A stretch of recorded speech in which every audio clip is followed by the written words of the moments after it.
So, what is supposed to happen when the conversation is experiencing liberty or has experienced liberty or is currently in the process of its exodus for liberation? The idea can be found or stem from the back, as we have been doing these past couple of weeks, the story of the Exodus.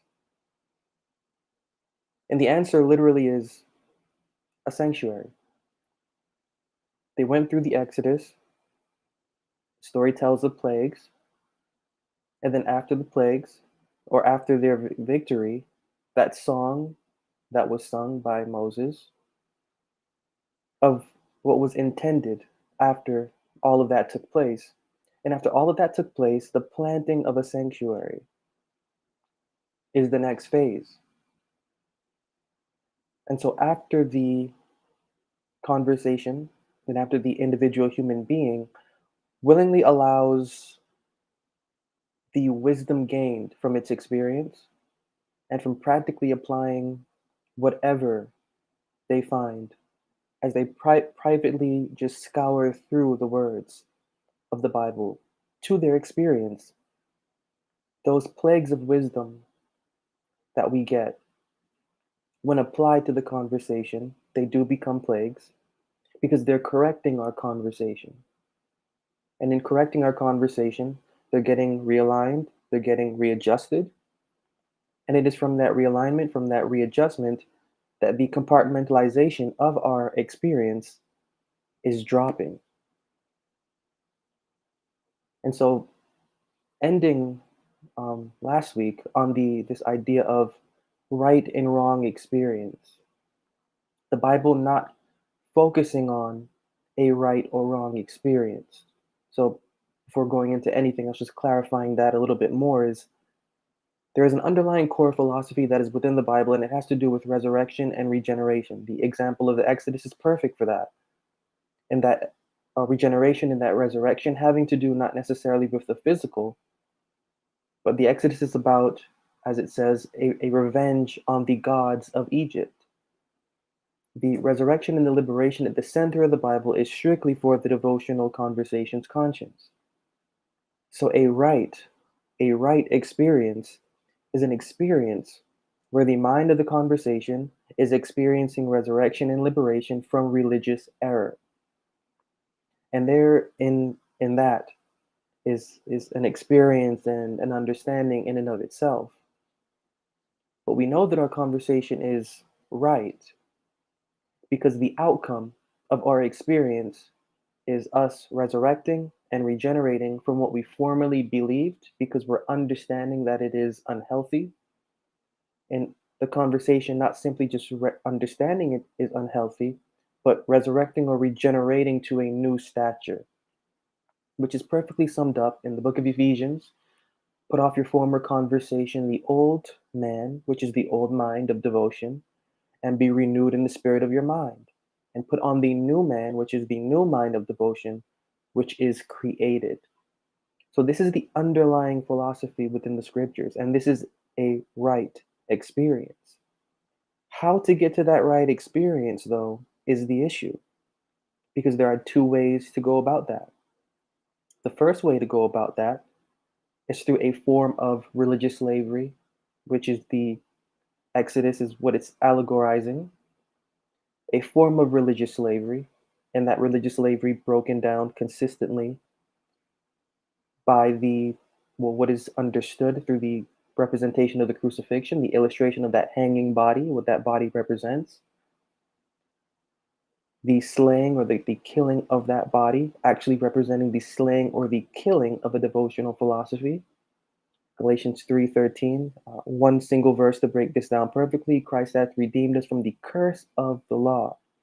So the author of the book of Galatians, and consistently throughout, is looking at that hanging body as not being a literal body, but as being a body representing a specific religious philosophy equated to what is called, quote unquote, the law.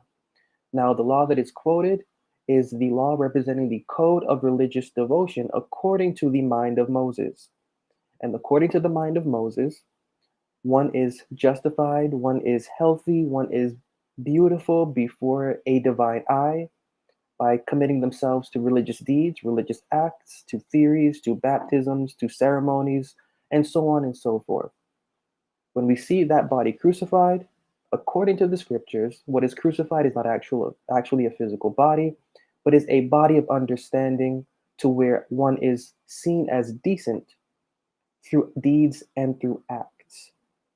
So this isn't specifically placed onto the law of Moses, but where we see the law of Moses embodied, that's how we can know that this is a false religion. This is a false experience. This is a false belief. If our conversation is tied to handwritten religious laws, if our conversation is tied to handwritten religious experience, to the Bible's mind, we are in religious error. Yet, should our conversation understand that error, well, then a period or a transition leading to a resurrection and a regeneration of our conversation is supposed to take place. This is again what is figuratively allegorized through the dying of that body to the cross, to the tree, and then to the rising of that body without the tree or the cross. The image or the symbol of what the individual man is crucified on now becomes a symbol of sin. So that image of the cross, the one that we wear around our neck, the one that we hang from our rear view mirror in our cars, the one that we have on our walls, it is actually an image of sin. It is actually an image that should remind us of what not to do devotionally. When we see the body without being confined to that, what we're actually seeing is an allegory representing the devotional conversation existing without what it is now separated from. And this is the right manner of devotion. So there is a right manner of devotion where, as it says in the book of Hebrews, chapter 9, one ought to be perfect according or pertaining to the conscience. Before the imperfect experience would have the human being perfect through performing deeds and acts and through having a source of feeling to let them know that their religion is right. So through feeling, religion and the experience was right. To the Bible, that's a false experience. That's crucified now, according to the Bible's mind. A right experience now is one without all of that mess, to where it is no longer about the physical stuff. The inward person is being nourished, and from the inward person being nourished, it is now moving outward, and now we are being a blessing to our environment. Wherever our environment is, or whoever comes into contact with us, that process of growth and development of cultivating a personal landscape for our devotional conversations, character, and conscience is now doing what it's supposed to do, which is edifying. That is the right devotional experience. So there is in the Bible a right and a wrong. The outcome is not what the Bible focuses on, though. The Bible doesn't really focus on the outcome. The Bible doesn't really give you instruction on how to get to that point of right. Because if consistently and sincerely passing through those stages of growth and development the mind within the Bible is calling for, we will always end up at that right outcome, despite how it may look, despite how we may feel. We may feel like we are in a land of nothingness. We may feel like we have lost our belief. We may feel whatever we may feel. And that's only because we're coming out of an experience, our exodus. We're coming out of an experience where feeling drove the experience. So it's only natural for us to not feel as though we know anything or as if our experience is no longer legitimate when the source of our feeling has been cut off. Because the Bible doesn't operate through feeling. The Bible doesn't care about feeling. The Bible would rather have the mind understanding itself so that by that self understanding, feeling and emotion can find the right place where diligence, prudence, and responsibility and accountability are supposed to matter. It's a balance. Our conversation initially is unbalanced because of the emotional tie that it has to whatever we believe God is or to whatever we believe our religion should be. It's an emotional tie. So when the Bible comes along, however many years later, or when something comes along, however many years later, and shows us that our religion and our belief is actually fraudulent, we are hurt. We are hurt. Our human being is hurt because whatever has come along has insulted our human being's belief, and that's the problem. Our human being shouldn't have necessarily a belief because our human being isn't constructed for that. That's why we're not simply just human beings. We have an internal character that, although joined to the mind of the human being, is not necessarily held to or succumbing to it and is not created to. Our human being has a realm or a sphere where it must operate, and our internal has a sphere where it must operate. The problem is that our devotional conversation, when it is conceived within the religious world, because the religious world is secular in its nature and its theories also moving for the cultivation of what is flesh based feeling for the experience, well, our conversation is conceived in religious error because our human being is mixing human impulse and human will with something that is supposed to be spiritual or philosophical. So the human being takes over the experience and then we get lost. We can no longer live without depending on what our human being needs to make that experience real. The Bible wants us to cut this out, and if our experience is sincere, we will have this cut out of our conversation because this is the exodus that our conversation needs to experience. So if we are on a journey where what used to matter to us devotionally, religiously, spiritually doesn't matter anymore because we see that it's wrong, because we see that it's error, because we see that it makes no sense, because we see that it is nonsense. Initially, our human wants to put that into the category of fear, and we want to fear that feeling and that experience. But if the Bible was a body, if the Bible was a person, if the Bible could speak, the Bible would tell you and me that what we're feeling, what we're experiencing is completely normal because we have been in the wrong and we have been deceiving ourselves. That's what the Bible would tell us. But the Bible wouldn't end it there, as a normal person would probably end it there and then that's it. The Bible lets us know that although we have been deceiving ourselves, we have the ability to recover ourselves. And it is the work of the mind inspiring the Bible to return or to turn captivity, return the captivity. Hence the, again, Exodus and its example. And so once going through that experience, when allowing our conversation to humbly go through that experience, we're not taking too serious what we are feeling, even though we're naturally going to take it serious because what else can you do? You spent your entire life believing one thing and then all of a sudden it doesn't make sense anymore and it's shown to be wrong. How else can you feel but you feel stupid? You feel hurt, you feel insulted, and depending on who we are, we can feel a lot of other things, including anger. And Bible lets us know that that's normal. Feel those things, says the Bible. Feel those things. But never let the sun set on the feeling. Let the feeling guide into a revenging of sort for the experiencing, for the experience and the experiencing. And that's where that process of regeneration, which is a cycle replayed through every story, through every psalm, through every proverb, through every illustration that is within the scriptures, because this is the core of what the Bible is after. The conversation's conscience, the conversation's thoughts and feelings, the conversation's character, its growth, its development, its resurrection, and its regeneration. But how, though? That's the outcome. But how? So sticking to that experience of the Exodus, after passing through all of that, we now have bring it into what should be our present experience.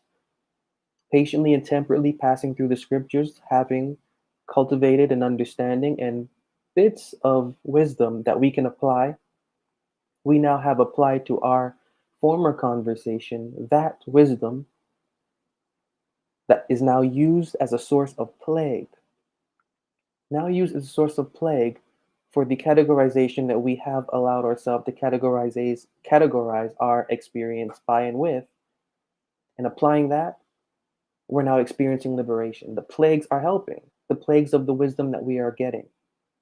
Our new experience, our new conversation is being born. The old is being left behind. But now, going through this experience or having gone through this experience, in the middle of this experience, what now do you do? Well, the book of Isaiah, chapter 8, offers an answer, and that answer being, make the Lord your sanctuary, make him your dread, make him your fear. But that's a little vague because we're throughout the Bible that's consistently said. The Lord is my shepherd. The Lord is my this. The Lord is my that. And then now in the book of Isaiah, make the Lord your sanctuary. What does that mean? What does it mean to make the Lord your sanctuary? Now, speaking of in Bible here, and I'm going to keep it in Bible because we can take that and that can mean anything. And to us, that does mean a lot of things. But what does it mean for the Bible to say, make the Lord your sanctuary? Well, we've had sanctuaries before, whether our sanctuary has been our mother, whether our sanctuary has been our church, whether our sanctuary has been our opinion or of our belief. We've had sanctuaries, and in these sanctuaries, we have found comfort. And in this comfort, we have found an experience. But again, there's going to come a point in time where our comfort and where our experience is going to be challenged. And when it is challenged, what are we going to do? We're going to have nothing. Again, it just goes back to that phrase, skin in the game. Got to have some skin in the game in order to the Bible's mind, to lose in order to regain what we should actually have. So in the Psalms, this from the book of Isaiah, make the Lord your sanctuary, make him your dread, and make him your fear, Isaiah chapter 8, the Bible actually helps us to understand what it means to make the Lord our sanctuary, because how can we, are we supposed to use an imagination of what um, God is or what the Lord is, or we can rely on anything that our imagination believes, and that's what we're going to rely on. That's going to be our sanctuary. And so when we're going through what we're going through, we're going to rely on that. But it always, we always come back to, why God would you allow this to happen to me? Or why God this? Why God that? Why God this? Are you not? We always go through that. And that's because what we think is our sanctuary or should be our dependence, it's really still connected to a flesh-based experience, and we're actually wanting the character that we imagine, quote unquote, God to act according to how we imagine that character should be acting. So we have a character in our mind called God, and when things are going wrong, we want that character to behave according to how we believe that character should act. When things are right, we don't really think about that character so much, but it's still there, and we're still praising that character. But nevertheless, whether things are going right or things are going wrong, we have a character. But the Bible really doesn't allow us or care for us to rely just on our imagination. Make the Lord your sanctuary, make him your fear, and make him your dread. And this is interesting because, as a little side note, the Bible uses this term him in a specific context in the same way that we use she and her, for example, our vehicles. So this him is actually not a literal him, just as our vehicle is not an actual or literal she. This is Bible language that the Bible uses. So you're saying that because the book of Psalm lets us know where it says, for example, in many different Psalms, the Lord is my refuge, the Lord is my fortress. Over and over, we can find these two things linked together. But then when you get deeper into the Psalm, you can see that the Lord is my strength, the Lord is my refuge, the Lord is my fortress. So connected to strength, fortress, refuge, all of these things mean the same thing. And then from strength, from fortress, from refuge, still in the Psalms or in the Proverbs and throughout Samuel, we can see that the Lord is my defense. So strength, refuge, fortress, defense, it all means the same thing. So when it's saying, make the Lord your sanctuary and make him your dread and make him your fear, it's actually wanting us to see that what needs to be feared, what needs to be that dread, that sanctuary that needs to be cultivated, that character called the Lord is actually a strength, a refuge, a fortress, or a defense. And what's interesting is that these words, strength, refuge, fortress, defense, they get further broken down. And they're further broken down in the scriptures as meaning wisdom. For example, in the book of Ecclesiastes, wisdom is a defense. In the book of in the Psalms, over and over again, we're seeing strength and wisdom connected because strength and wisdom are one and the same, according to the Bible's mind. So when we're making the Lord our sanctuary, well, the Bible's actually calling for us to make these a specific wisdom within the scriptures to be our sanctuary. So the Bible's not really calling for a quote unquote deity to be our sanctuary or to be our rest. The Bible's actually calling for a specific wisdom. And this specific wisdom is what is supposed to be our strength and our foundation. So our temple, our soul temple, is supposed to be constructed, is supposed to be built from this wisdom that is going on within. As we're picking up the scriptures and learning it piece by piece, taking that specific wisdom that we're cultivating and bringing it inward in developing the soul temple that is within by that wisdom, by that understanding, and that core understanding of being the resurrection and the regeneration of the devotional conversation. That's the ultimate wisdom there that we are supposed to rely on. That is the name of this character called the Lord. That is the virtue of the illustration behind that name, resurrection and regeneration. So that is supposed to be, in essence, in our daily lives. And that's why I always end by saying, remember for creation in every Justification live, or carry throughout the week, and remember that whatever you go through is for creation. Because the name of the living God, or the virtue, the core philosophy at the heart of the scriptures is about creation, and specifically the creation of the devotional conversation. So when we're tracking that Exodus example, how those individuals passed through their Exodus, and then after passing through their Exodus, whatever they went through afterwards, sanctuary was constructed, land was found, sanctuary built. It should be the same experience for us.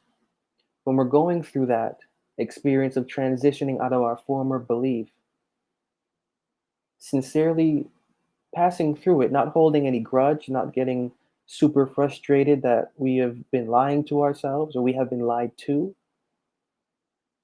If we're able to make it through that wilderness, again, figurative illustration, that wilderness, we're going to arrive at a land and a location that is for a specific sanctuary to be built. And that building is to be constructed by the refuge, the fortress, the defense, and the strength at the core of the scriptures, which is a specific philosophy about continual or perpetual resurrection and regeneration of the conversation's character. And that's interesting and fascinating to know, because despite what we may believe we're going through, to be so dreadful. Now we have a different perspective on what to believe because everything we believed is false. Well, now we can understand that there's more to the story. There's more to the story, even though our conversation is feeling sick, even though our conversation is suffering. Should we continue traveling throughout that journey or that exodus, in that darkness or in that wilderness, that space that we are in, and never alone, however long, 5 minutes, 2 minutes, 60 seconds, reviewing anything or something within the scriptures just so we can have a piece of something to apply to the hurt and to allow that to settle in and to refine and to meditate on that. Well, we will make it out of that wilderness into a land that is plush and for the purpose of a sanctuary to be built. And that's really the journey that we are supposed to be taking. We're going to understand that our beliefs are generally not decent. We're going to understand that belief in general that is out there in the religious world is not healthy. How we handle that, though, is the question. Because some of us are, you know, weaker or stronger than others. Some of us have so much emotion tied to our mother's belief, to our church, to our own opinion, that when it comes time to understand that the Bible or our living experience wants us to grow out of what we have previously known, we get hurt, we get frustrated, we get angry, and who knows what happens after that to us or with us. But then if our experience can just move past that, right? If we can just not be so finicky, if we could be adult in our experience, well, we can move past feeling. We can move past feeling and get some sense to ourselves and to our experience. And although that book, the Bible, has been used to perpetuate a type of belief that we now see is inconsistent with us and with reality, not allowing what has been perpetuated to dictate the outcome, but stripping everything away and becoming, as just in that illustration of Eden, naked and not ashamed, to the point where we can receive clothing now and be clothed upon with a new understanding. Well, then we can take our experience far and we can take our experience further. And that's really the point. Personally gravitating towards the mind that is within the scriptures, not to make them our idol, but to make them our guide for our living experience. That's the refashioning tool for us as human.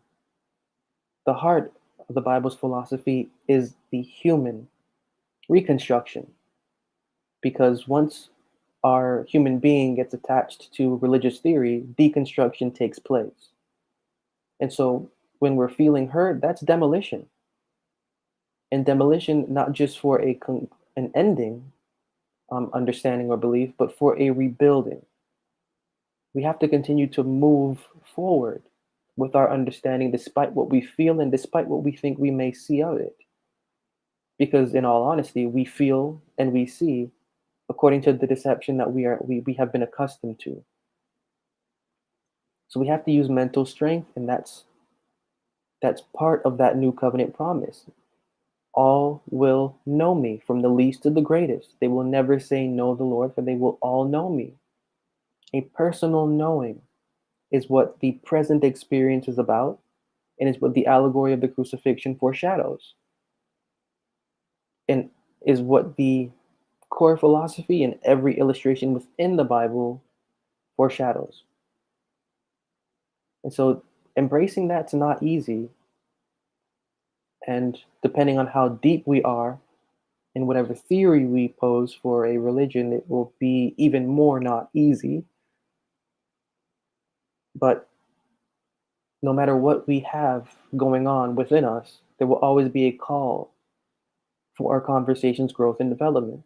To ignore that call, we actually place an injustice against the experience, and we kill our human being. But to acknowledge that call is to refine our human being through firstly refining the devotional conversations, thoughts, and feelings. And that's literally the sum of the experience. From our exodus to the establishing of sanctuary. So just keep that. Keep that this week and so on for this week. Remember to do so for the purpose of creation.